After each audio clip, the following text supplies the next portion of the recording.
아멘. 오늘 우리에게 주신 하나님의 말씀은 구약성경 이사야 53장 4절부터 6절까지의 말씀입니다. 우리 같이 합독하도록 하겠습니다. 그는 실로 우리의 질고를 지고 우리의 슬픔을 당하였거늘 우리는 생각하기를 그는 징벌을 받아 하나님께 맞으며 고난을 당한다 하였노라. 그가 찔림은 우리의 허물 때문이요 그가 상함은 우리의 죄악 때문이라. 그가 징계를 받음으로 우리는 평화를 누리고 그가 채찍에 맞음으로 우리는 나음을 받았도다. 우리는 다 양 같아서 그릇 행하여 각기 제 길로 갔거늘 여호와께서는 우리 모두의 죄악을 그에게 담당시키셨도다. 아멘. 신학자 델리치는 이사야 53장을 설명하면서 이사야 53장은 마치 골고다의 십자가를 직접 보고 예언한 말씀 같다라고 했습니다. 또 신학자 캠벨 몰간은 이사야 53장은 예수님의 초상화 같다라고 고백을 했습니다. 정말 그렇지 않습니까? 오늘 본문에 보면 예수님이라는 단어가 나오지 않습니다. 그러나 우리는 오늘 본문에 나오는 그가 바로 예수님인 것을 쉽게 알 수가 있는 것입니다. 예수님이 이 땅에 오시기 700년 전 선지자 이사야를 통해서 예언된 이 말씀이 십자가에서 고난당하신 예수님을 통해 성취되었습니다. 그래서 이사야 53장을 예언 중에 예언이라고 부르는 것입니다. 이처럼 이사야 53장이 완벽하게 십자가에서 고난당하실 예수님을 가리키고 있기 때문에 유대인들은 이 이사야 53장을 절대 읽어서는 안 되는 말씀으로 지정하고 있습니다. 왜냐하면 이사야 53장을 읽다가 많은 사람들이 유대교에서 기독교로 개종했기 때문입니다. 그래서 지금도 예수님을 믿는 유대인들은 예수님을 믿지 않는 유대인들을 전도할 때 가장 먼저 이 본문 이사야 53장을 언급한다는 것입니다. 그래서 유튜브에서도 이 이사야 53장을 통하여 유대인들을 전도하는 영상이 있습니다. 실제로 유대인 랍비였던 샘 스턴은 이사야 53장을 듣고 예수님을 영접했습니다. 한 크리스천 선교사가 자신이 쓴 시라고 소개하면서 이 샘 스턴에게 이사야 53장을 읽어주었습니다. 샘 스턴은 그때 처음으로 이사야 53장을 듣게 되었습니다. 그러면서 들었던 생각은 이 크리스천 선교사가 나를 전도하려고 예수님에 대한 시를 썼구나 라고 생각을 했던 것이죠. 그러나 이 샘 스턴이 크리스천 선교사가 읽어준 이 시가 선교사 자신이 쓴 책이 아니라 자신이 쓴 시가 아니라 이사야 53장이라는 사실을 알게 되자 큰 충격을 받고 예수님을 메시아로 영접하게 되었다는 것입니다. 또 성경에서도 이사야 53장을 읽다가 예수님을 메시아로 영접한 사례가 나옵니다. 사도행전 8장에 보면 빌립이 에티오피아 내시가 읽고 있던 그 이사야 말씀을 풀어줄 때 내시가 예수님을 믿고 세례를 받았다고 했습니다. 그런데 그때 빌립이 에티오피아 내시에게 풀어줬던 그 말씀이 바로 이사야 말씀 중에서도 이사야 53장이었던 것입니다. 그러므로 오늘 우리도 이 이사야 53장의 말씀을 함께 나눌 때 말씀이 깨달아지고 말씀에 감격하여서 다시 한번 예수님이 나의 구원자 되심을 고백하는 저와 성도님들 되시기를 바랍니다. 특별히 오늘 본문은 예수님이 왜 십자가에서 고난을 당하셨는지 세 가지로 말씀하고 있습니다. 첫째로 예수님은 우리의 허물과 죄악 때문에 고난을 당하셨습니다.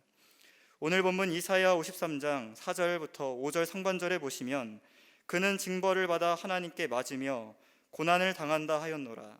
그가 찔림은 우리의 허물 때문이요 그가 상함은 우리의 죄악 때문이라 라고 했습니다. 우리 예수님은 죄가 없으신 분이시죠. 그래서 히브리서 4장 15절에 보면 예수님은 죄가 없으시다 라고 했습니다. 복음서에 보면 로마 총독 빌라도도 예수님에게 죄가 없다고 판단하였습니다. 요한복음 19장 6절에 보면 빌라도가 이르되 나는 그에게서 예수님에게서 죄를 찾지 못하였다 라고 고백했습니다. 그렇다면 죄가 없으신 예수님이 왜 십자가에서 고난을 당하셔야만 했습니까? 성경은 우리의 허물과 죄악 때문에 예수님이 대신 십자가의 고난을 당하셔야만 했다고 설명하고 있는 것입니다. 여기서 허물은 히브리어로 페샤인데 인간의 근원적인 죄, 곧 하나님께 반역하는 것을 의미합니다. 또 죄악은 죄가 될 만한 모든 악한 행위를 의미합니다. 그러므로 허물과 죄악은 인간이 하나님 앞에 저지르는 모든 죄를 의미하는 것입니다. 아담과 하와가 하나님 앞에 죄를 짓고 타락한 후에 모든 인간은 죄의 노예가 되어서 고통과 슬픔을 겪게 되었습니다. 그러므로 인생의 모든 고통과 슬픔의 근본적인 원인은 우리가 알다시피 죄 때문인 것입니다. 그래서 죄의 문제를 해결하지 못한 인생은 불행할 수밖에 없는 것입니다. 이사야 59장 1절과 2절에 보면 여호와의 손이 짧아 구원하지 못하심도 아니요 귀가 둔하여 듣지 못하심도 아니라 오직 너희의 죄악이 너희와 너희 하나님 사이를 갈라놓았고 너희 죄가 그의 얼굴을 가리어서 너희에게 듣지 않으시게 함이니라 라고 했습니다. 죄의 가장 큰 문제가 무엇입니까? 생명과 복의 근원 되시는 하나님과 우리 사이를 갈라놓았다는 것입니다. 물을 떠난 물고기처럼 뿌리가 뽑힌 나무처럼 생명과 복의 근원 되시는 하나님과의 관계가 끊어진 인생은 고통과 죽음을 피할 수가 없는 것입니다. 그런데 그런 우리를 은혜와 자비와 풍성하신 하나님이 불쌍히 여겨주셔서 우리의 죄를 직접 해결해 주시기로 계획하셨다는 것입니다. 어떻게 그렇게 하셨습니까? 오늘 말씀에 예수님이 찔림으로, 예수님이 상함으로 말미암아 우리의 죄를 해결해 주셨다는 것입니다. 찬송가 303장 1절의 고백처럼 날 위하여 십자가의 중한 고통 받으사 대신 죽은 주 예수 사랑하신 은혜로 보배로운 피를 흘려 영영 죽을 죄에서 구속함을 받은 우리가 되었다는 것입니다. 할렐루야! 이것이 복음 중에 복음인 것입니다. 하나님의 아들 예수 그리스도가 십자가에서 우리 때문에 고난당하심으로 우리가 죄에서 자유를 얻게 되었습니다. 또 우리가 십자가에서 고난당하신 예수님 덕분에 모든 저주, 율법의 저주, 질병의 저주, 가난의 저주에서 해방된 것입니다. 고린도전서 15장 55절에 보면 사도 바울이 사망의 권세를 향해서 선포합니다. 사망아, 너의 승리가 어디 있느냐? 사망아, 너가 쏘는 것이 어디 있느냐? 사망이 쏘는 것은 죄요, 죄의 권능은 율법이라. 우리 주 예수 그리스도로 말미암아 우리에게 승리를 주시는 하나님께 감사하노니. 아멘. 예수님의 십자가의 고난당하심으로 죄와 사망의 권세가 힘을 잃게 되었고 우리가 예수님 덕분에 승리하게 되었다는 말씀입니다. 철로역정에 보면 주인공 크리스천이 언덕 위에 있는 십자가를 바라보며 뛰어 올라가는 장면이 나옵니다.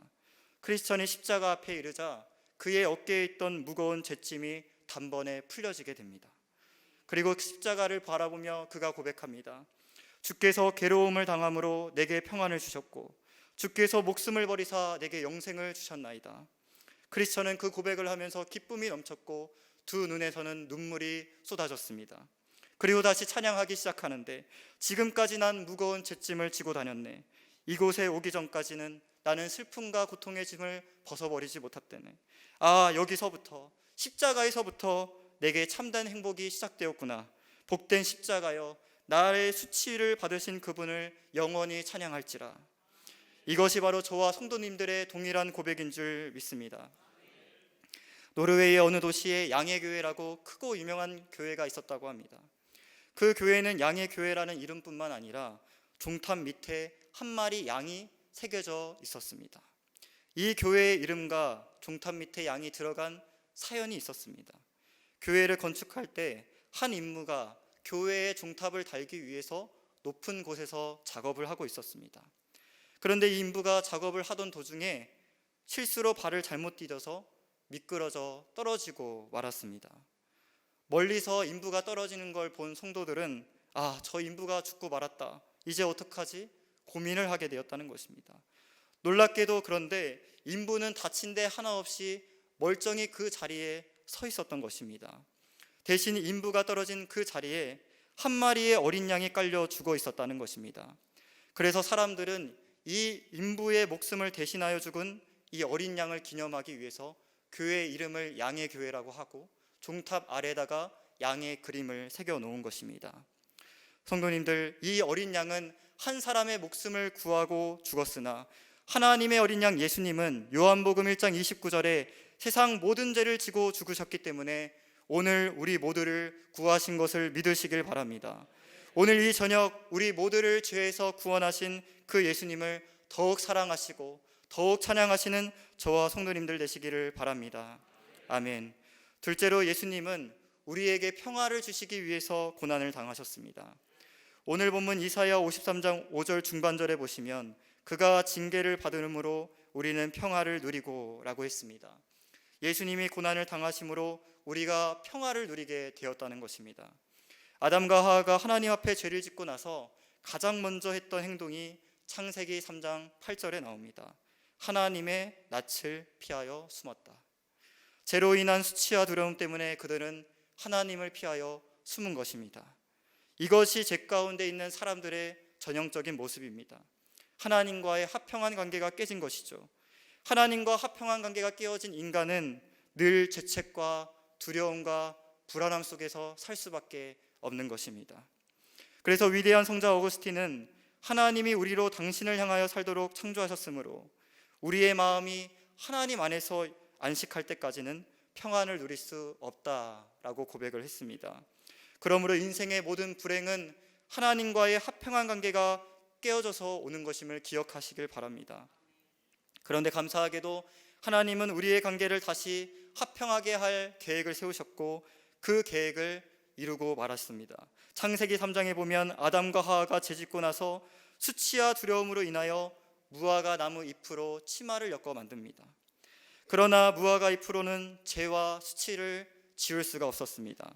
그래서 하나님이 창세기 3장 21절에 보면 아담과 하와의 수치와 두려움을 가려주시기 위해서 무엇을 만들어 주셨습니까?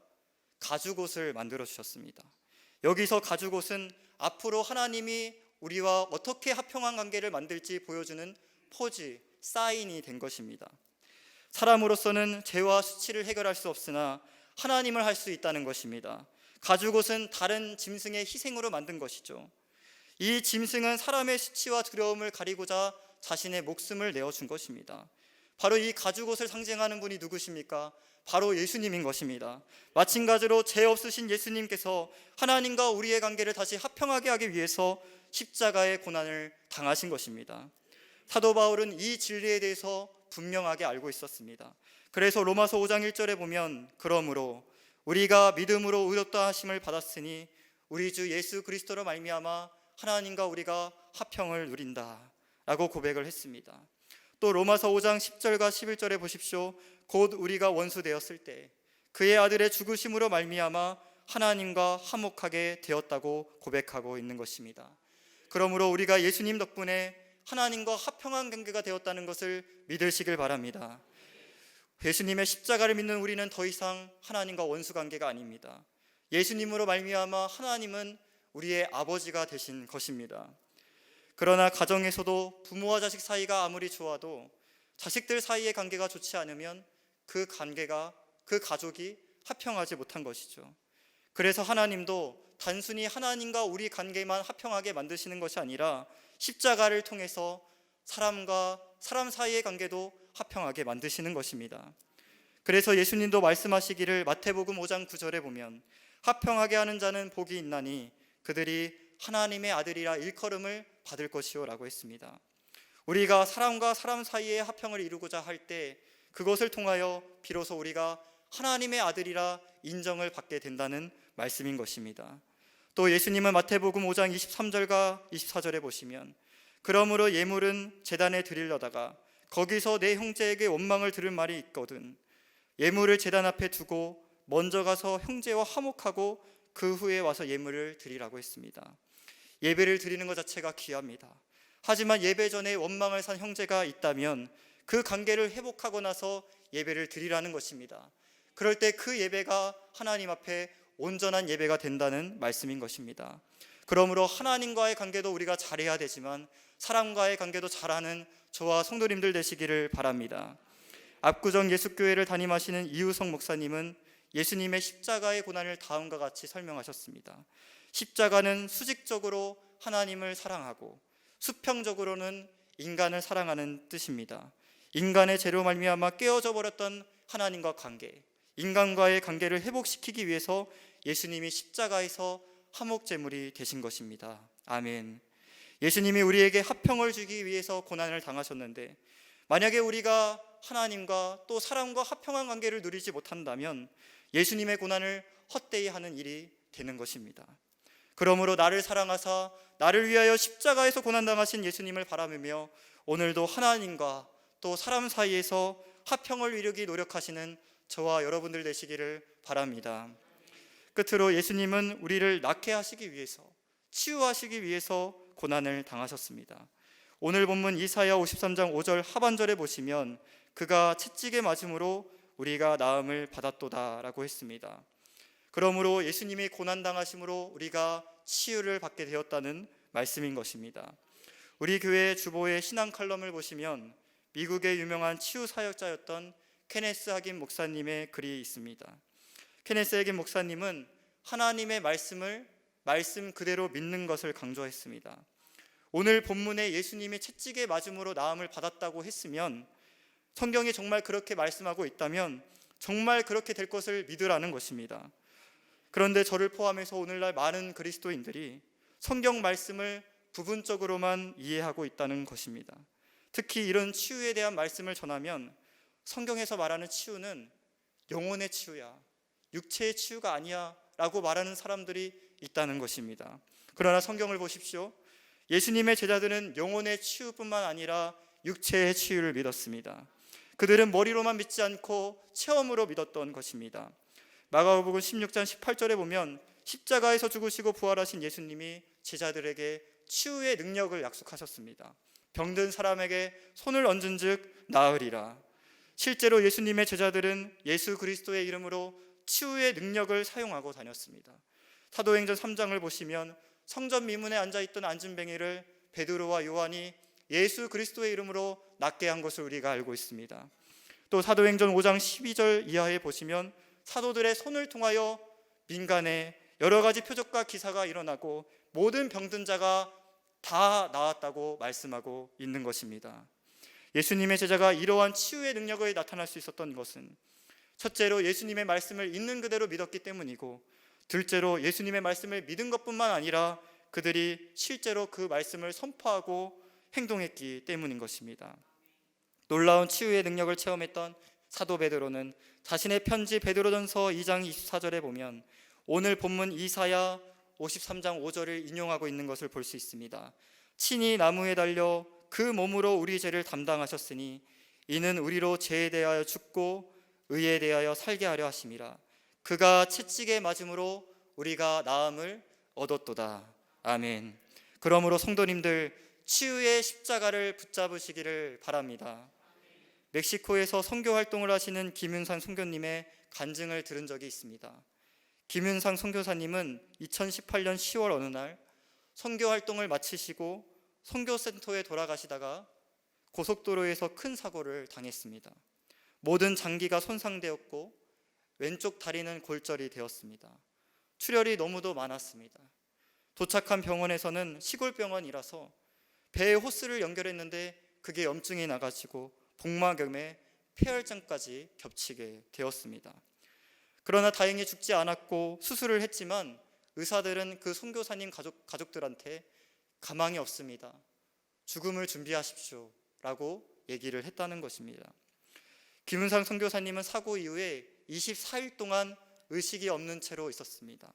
그 의식이 없는 동안 이분이 어떤 체험을 했냐면 환상을 본 것입니다. 천국을 본 것입니다.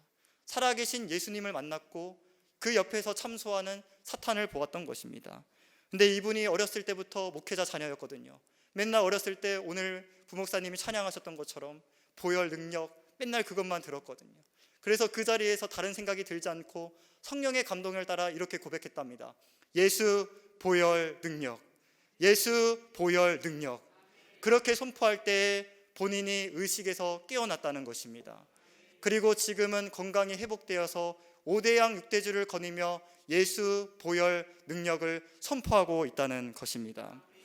그러므로 성도님들, 치유의 십자가를 붙드는 자에게는 오늘도 하나님의 치유의 능력이 나타나는 것을 믿으시기를 바랍니다. 치유의 십자가를 붙들면 끊어지지 않던 알코올 중독도, 담배 중독도, 마약 중독도, 도박 중독도 끊어지는 것입니다. 오늘 치유의 십자가를 붙드는 자는 모든 우울증과 정신병에서 낫게 되는 것입니다. 그것을 믿으시길 바랍니다. 오늘 믿고 순종하는 우리 모두에게 그런 하나님의 놀라운 기적의 역사가 나타날 줄 믿습니다. 아멘. 설교를 정리합니다. 오늘 이사야 53장을 통해서 예수님이 왜 우리 때문에 고난을 당하셨는지 살펴보았습니다. 오늘 본문은 우리라는 단어가 9번이나 나왔습니다. 예수님은 우리 때문에, 우리의 죄와 허물 때문에 십자가에서 고난을 당하셨습니다. 예수님은 우리에게 평화를 주시려고 고난을 당하셨습니다. 마지막으로 예수님은 우리에게 치유의 능력을 베푸시기 위해서 고난을 당하셨습니다. 갈라디아서 3장 1절에 보면 어리석도다 갈라디아 사람들아, 예수 그리스도께서 십자가에 못 박힌 것이 너희 눈앞에 밝히 보이거든 누가 너희를 깨더냐라고 했습니다. 오늘 예수님의 고난에 동참하는 사순절 기간, 고난전 20일 특별 새벽 기도회를 통하여 매주 예배를 통하여 우리의 시선을 다시 십자가에 못 박히신 예수님께로 돌리기를 원합니다. 그럴 때 우리를 죄에서 자유케 하실 것이며 죄로 인한 모든 관계가 회복되게 하실 것이며 오직 십자가 보혈 능력으로 우리의 모든 영과 혼과 몸을 온전케 하실 것입니다. 기도하겠습니다. 참 좋으신 하나님 아버지, 오늘도 우리에게 치유의 능력을 믿게 하시니 감사합니다. 세상을 이처럼 사랑하사 독생자를 주신 하나님 아버지께 모든 감사와 찬양을 올려드립니다. 하나님, 오늘 깨닫게 된 것을 다시 한번 마음에 새기고 주님만 바라보는 이 고난절 특별 새벽 기도회와 모든 가정이 되게 하여 주시옵소서. 은혜와 자비가 풍성하신 예수님의 이름으로 기도드렸습니다. 아멘.